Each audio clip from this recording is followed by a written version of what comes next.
আসসালামু আলাইকুম বিজ্ঞানী শিক্ষার্থীরা, আশা করি আমরা সবাই খুব ভালো আছি। বরাবরের মতো আমি এলাহি আছি আপনাদের সাথে আপনাদের নবম শ্রেণীর বিজ্ঞানটাকে খুবই সহজ করে দেওয়ার জন্য। ধারাবাহিকভাবে আমরা পঞ্চম অধ্যায় পড়াচ্ছিলাম এবং পঞ্চম অধ্যায়ের পরমাণু স্থায়ী মূলকণিকা থেকে শুরু করে রাদারফোর্ডের পরমাণু মডেল সম্পর্কে আমরা একটা ধারণা দিয়েছি। সেই পরমাণু মডেলের ব্যাখ্যায় আমরা এখন যে পরমাণু মডেলটা নিয়ে কথা বলবো সেটা হচ্ছে নিলস বোরের পরমাণু মডেল। তো বিজ্ঞানী নিলস বোরের যে পরমাণু মডেল রয়েছে, নিলস বোরের যে পরমাণু মডেল রয়েছে সেই পরমাণু মডেল নিয়ে যদি আমরা একটু কথা বলি তাহলে আমাদের জন্য ব্যাপারটা আরও খুবই সহজ হবে এবং এখানে খুবই গুরুত্বপূর্ণ অনেকগুলো টপিক রয়েছে, ম্যাথমেটিক্যাল কিছু টার্ম রয়েছে। অবশ্যই আমরা খুবই গুরুত্বপূর্ণ এবং যত্ন সহকারে বোঝার চেষ্টা করব, মনোযোগ দিয়ে বোঝার চেষ্টা করবো, ইনশাল্লাহ আমরা সবাই পারবো। তো এখানে আসলে কি বলা হয়েছে, নিলস বোর এই পরমাণু মডেলটা প্রদান করেন হচ্ছে 1913 সালে, অর্থাৎ রাদারফোর্ডের যে পরমাণু মডেল সেই পরমাণু মডেলের 2 বছর পর 1913 সালে বিজ্ঞানী নিলস বোর তার এই পরমাণু মডেলটা ব্যাখ্যা করেন। তার এই পরমাণু মডেলে যে কথাগুলো বলা হয়েছে তার প্রথম কথা যদি আমরা বলতে চাই, প্রথম কথাই তিনি বলেছেন একটা পরমাণু দেখতে বৃত্তাকার, পরমাণু দেখতে বৃত্তাকার।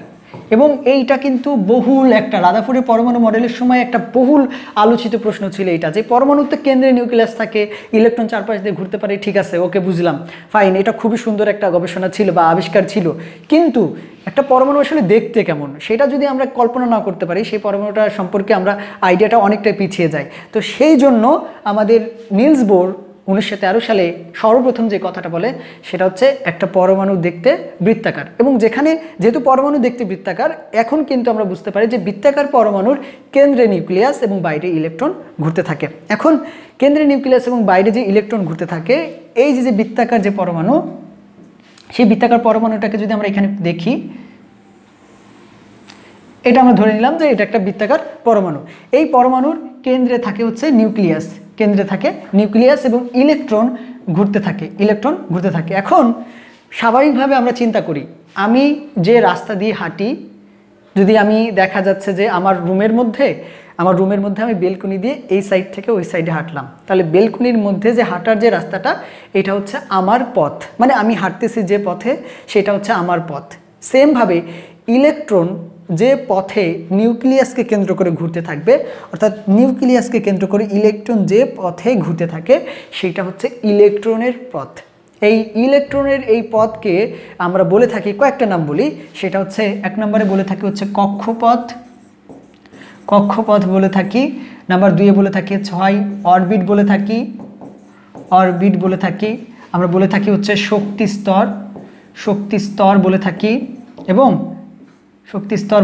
এবং আমরা বলে থাকি হচ্ছে শেল বলে থাকি। তার মানে আমি আমার পরীক্ষার প্রশ্নে যদি কখনো অরবিট বা শক্তি স্তর বা শেল এইগুলো আলাদা নাম থাকে, তখন আমি কখনোই কনফিউজড হব না, কারণ আমি জানি যে একটা পরমাণু যে পথ দিয়ে হাঁটে বা যে পথ দিয়ে ঘুরতেছে নিউক্লিয়াসকে কেন্দ্র করে, সেটা হচ্ছে পরমাণুর মানে ইলেকট্রনের কক্ষপথ। যে একটা পরমাণু নিউক্লিয়াসকে কেন্দ্র করে ইলেকট্রন যে পথ দিয়ে হাঁটতেছে সেটা হচ্ছে ইলেকট্রনের কক্ষপথ, এবং সেই কক্ষপথকে আমরা অরবিট, শক্তিস্তর এবং শেল নামে উল্লেখ করতে পারি। এখন প্রশ্ন হচ্ছে যে কোনো একটা পরমাণুর কতগুলো কক্ষপথ থাকতে পারে।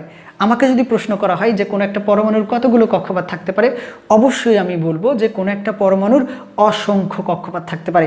অসংখ্য ব্যাপারটা কেমন? অসংখ্য ব্যাপারটা হচ্ছে এরকম যে আমরা সাপোজ ধরে নিলাম যে সোডিয়াম একটা পরমাণু, সেই সোডিয়াম পরমাণুর 11 পারমাণবিক সংখ্যা, 11টা ইলেকট্রন আছে। এখন এই 11টা ইলেকট্রনকে রাখার জন্য ইলেকট্রন বিন্যাসের যে নিয়ম, সেই নিয়ম অনুসারে আমরা জানি যে প্রথম শক্তি স্তরে, এটা যদি নিউক্লিয়াস হয় তাহলে প্রথম শক্তি স্তরে 2টা থাকবে, দ্বিতীয় শক্তি স্তরে 8টা থাকবে। ইলেকট্রন বিন্যাসের নিয়ম অনুসারে আমরা জানি দ্বিতীয় শক্তি স্তরে 8টা থাকে এবং তৃতীয় শক্তি স্তরে 18টা থাকে। এবং যেহেতু 11টা ইলেকট্রন, তার মানে অলরেডি 10টা হয়ে গেছে, লাস্ট একটা বাকি আছে, এইটা হচ্ছে আমার 3 নম্বর শক্তি স্তরে। তো এইভাবে কিন্তু ডায়াগ্রাম করে আমরা ইলেকট্রন বিন্যাস সম্পর্কে আমরা জানি যে একটা পরমাণুর যদি যতগুলো ইলেকট্রন আছে ওই ইলেকট্রনগুলো ইলেকট্রন বিন্যাসের নিয়ম অনুসারে আসলে কেমন থাকে। এখন আমরা যদি বলি সোডিয়ামের জন্য কয়টা কক্ষপথের প্রয়োজন হয়েছে, সোডিয়ামের এই 11টা ইলেকট্রনকে রাখার জন্য কতগুলো কক্ষপথের প্রয়োজন হয়েছে? 3টা কক্ষপথের প্রয়োজন হয়েছে।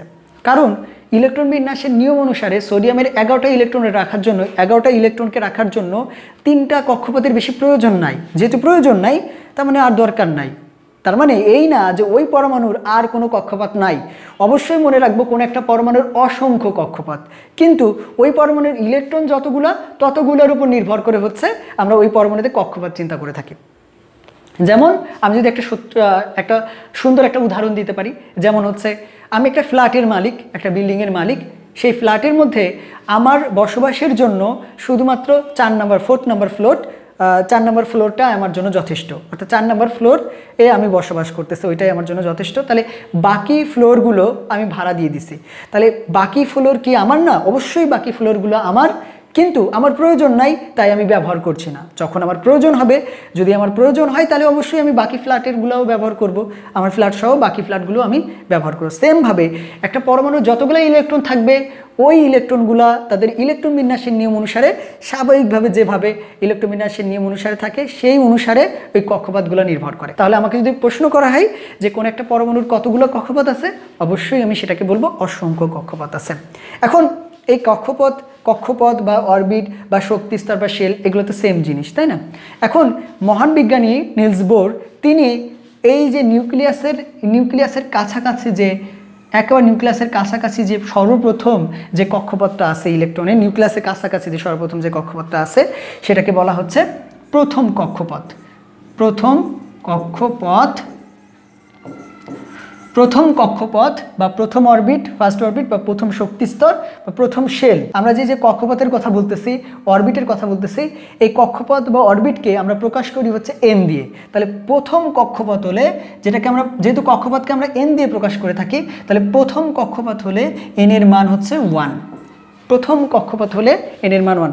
এই এনটা হচ্ছে নাম্বার, যেটা কক্ষপথ সংখ্যা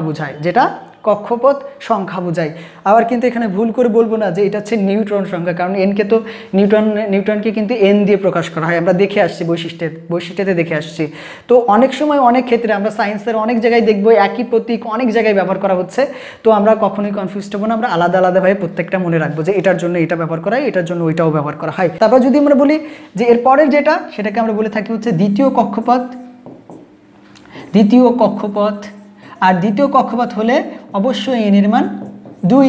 সেমভাবে তৃতীয় কক্ষপথ হলে এন এর মান 3, সেমভাবে চতুর্থ কক্ষপথ হলে এন এর মান 4, 5 নম্বর হলে এন এর মান 5, 6 নম্বর হলে এন এর মান 6। তো এভাবে কিন্তু যতগুলো কক্ষপথ হবে ততগুলাই এন এর মান ওইভাবে বাড়তে থাকবে। এখন এই প্রথম কক্ষপথকে আমরা আরেকটা, যেহেতু শেল দিয়ে প্রকাশ করে থাকি, যেহেতু কক্ষপথ আর শেল সেম জিনিস, তাহলে এই প্রথম কক্ষপথকে আমরা বলতে পারি এন এর মান যখন 1 কে শেল, তারপরে এন এর মান যখন 2 তখন এটা আমি বলতে হচ্ছে এল শেল।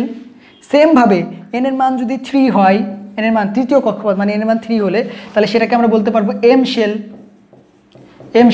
যদি এন এর মান 4 হয় তখন আমি সেটাকে বলতে পারবো হচ্ছে এন শেল। তো এইভাবে এন এর মানের উপর ডিপেন্ড করে, অর্থাৎ কে এল এম এন এই শেলগুলো এইভাবে এন এর পর যদি এন এর মান যদি 5 হয় তাহলে কে এল এম এন ও, তাহলে এন এর মান 5 হলে আমরা ও শেল বলতে পারি, ও তারপরে P Q R S T VWX, এরকম করে আমাদের কক্ষপথগুলোর শেলগুলোর নাম আসবে। তো এইভাবে কিন্তু আমরা মনে রাখতে পারি যেটা হচ্ছে আমাদের প্রথম কথাই বিজ্ঞানী নিলস বোর বলেছেন তার পরমাণু মডেলে। একটু কষ্ট করে আমরা মনে রাখবো, আশা করি আমরা ব্যাপারগুলো বুঝতে পারছি। তো এরই ধারাবাহিকতায় আমরা চলে যাব 2 নম্বর কথায়, বিজ্ঞানী নিলস বোরের 2 নম্বর কথায় চলে যাব। 2 নম্বরে হচ্ছে কৌণিক ভরবেগ নিয়ে কথা বলা হয়েছে। কৌণিক ভরবেগ নিয়ে হচ্ছে কথা বলা হয়েছে। এখন কৌণিক ভরবেগ ব্যাপারটা কি? আসলে কৌণিক ভরবেগ ব্যাপারটাকে আমাদের আসলে বুঝতে হবে। যেহেতু বিজ্ঞানী নিলস বোর পরমাণুর কক্ষপথ সম্পর্কে আলোচনা করেছেন এবং দেখতে বৃত্তাকার বলেছেন, তো আমরা একটা পরমাণুকে চিন্তা করি, যে ধরে নিলাম এটা একটা পরমাণু এবং এই পরমাণুর কেন্দ্রে নিউক্লিয়াস অবস্থান করে, এভাবে কেন্দ্রে নিউক্লিয়াস অবস্থান করে। নিউক্লিয়াস মানে হচ্ছে সেন্টার বা কেন্দ্র।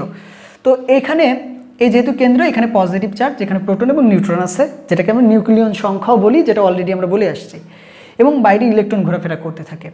এবং এই যে ইলেকট্রনটা তো স্থির না, অবশ্যই ইলেকট্রন স্থির না। ইলেকট্রনটা যদি নিউক্লিয়াসকে কেন্দ্র করে ঘুরতেছে, তার মানে ইলেকট্রনটা গতিশীল। যেহেতু ইলেকট্রন গতিশীল, তার মানে ইলেকট্রনের বেগ আছে।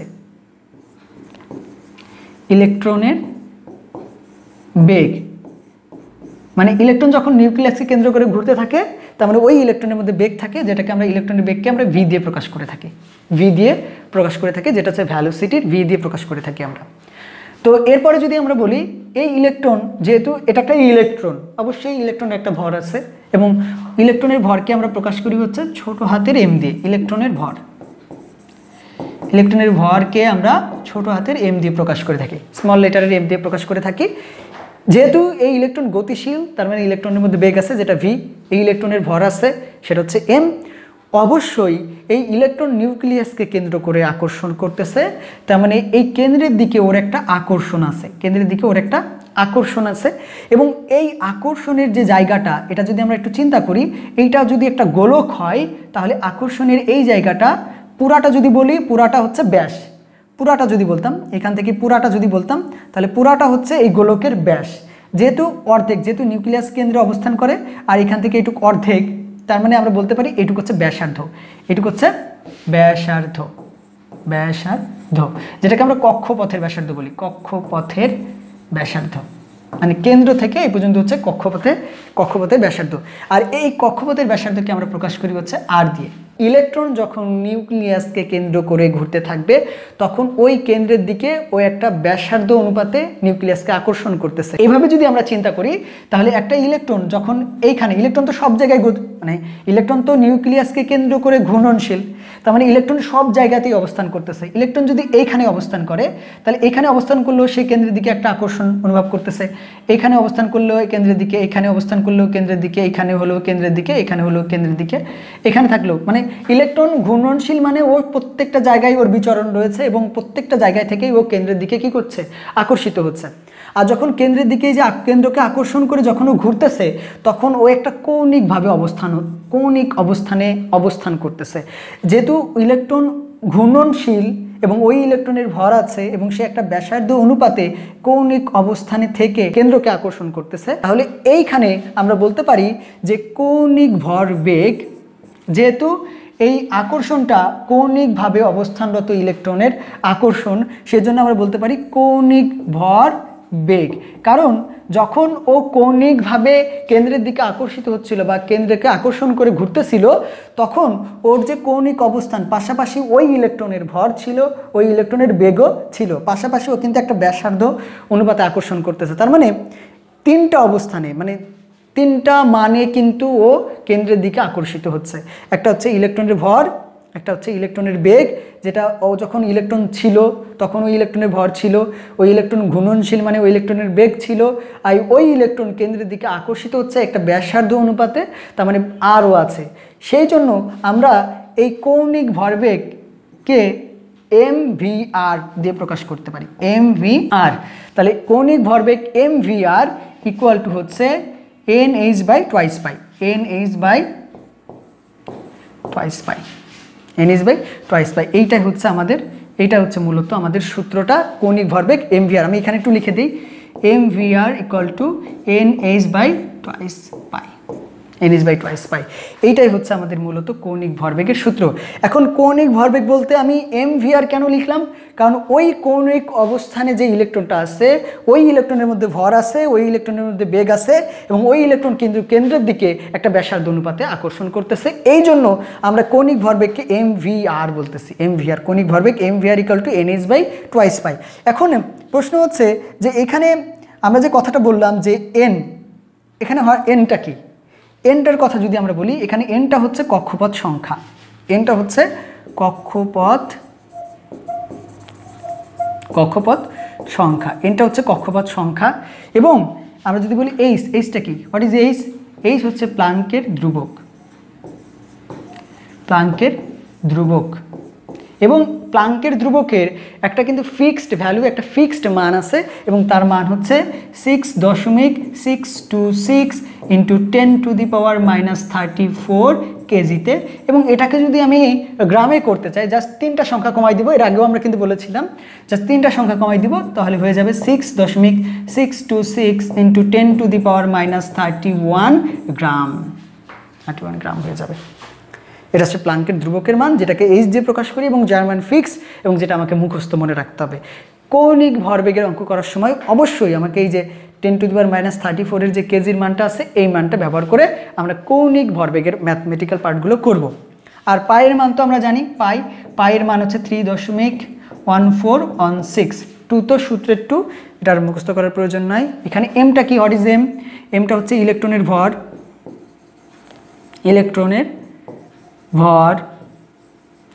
ভিটা হচ্ছে ইলেকট্রনের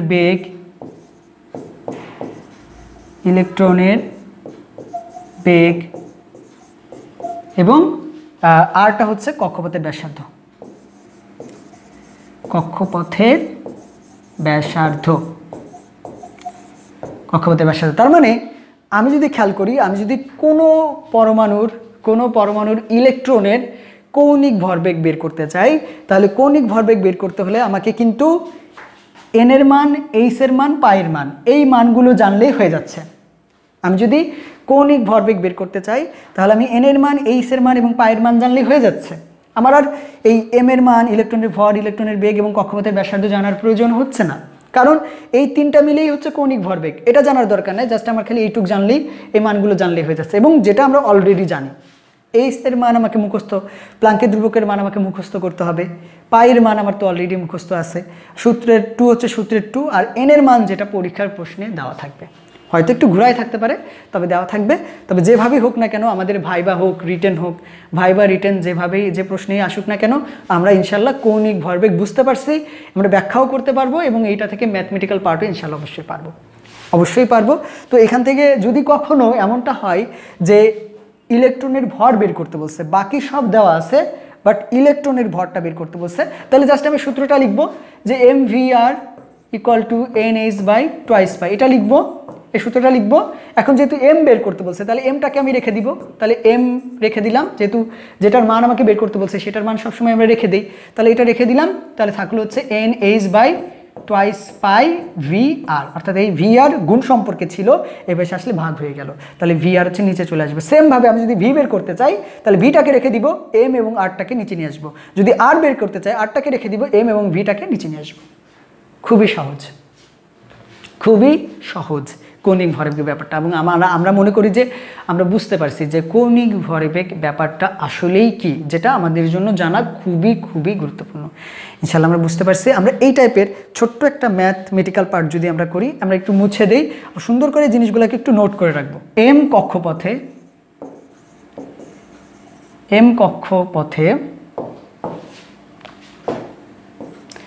কক্ষপথে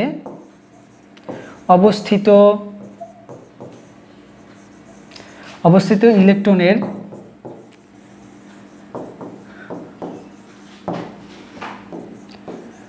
কৌণিক ভরবেগ কত?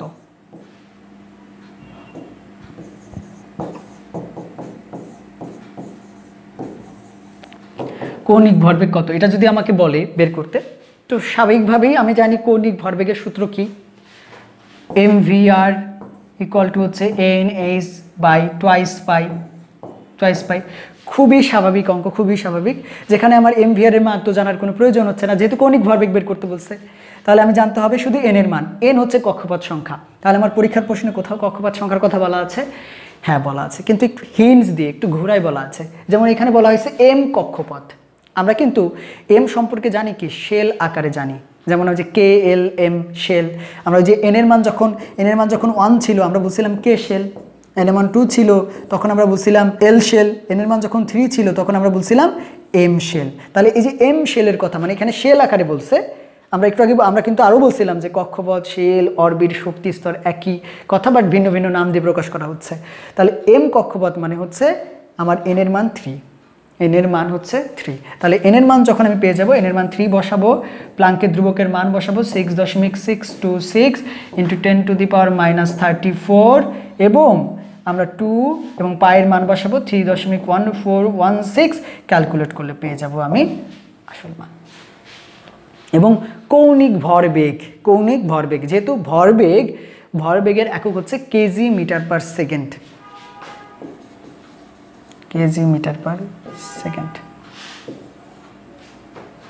এটা একটু কষ্ট করে মনে রাখতে হবে আমাদের। তো এই ছিল হচ্ছে আমাদের মূলত কৌণিক ভরবেগ সম্পর্কিত কথা, যেটা নিলস বোরের পরমাণু মডেল থেকে আমরা পাই। নিলস বোরের পরমাণু মডেলের দুইটা কথা সম্পর্কিত আমরা কথা বলেছি, এবং আরেকটা কথা আছে 3 নম্বর কথা, সেই কথা সম্পর্কিত একটু ডিটেলসে আমাদের ব্যাখ্যা করতে হবে। আমরা অবশ্যই পরবর্তী ক্লাসগুলোতে এই নিলস বোরের পরমাণু মডেল সম্পর্কে, যেটা হচ্ছে 3rd নম্বর কথাটা, এই কথাটা সম্পর্কে জানবো। তো ইনশাআল্লাহ দেখা হবে আমাদের পরবর্তী ক্লাসে। সবাইকে ধন্যবাদ। আসসালামু আলাইকুম।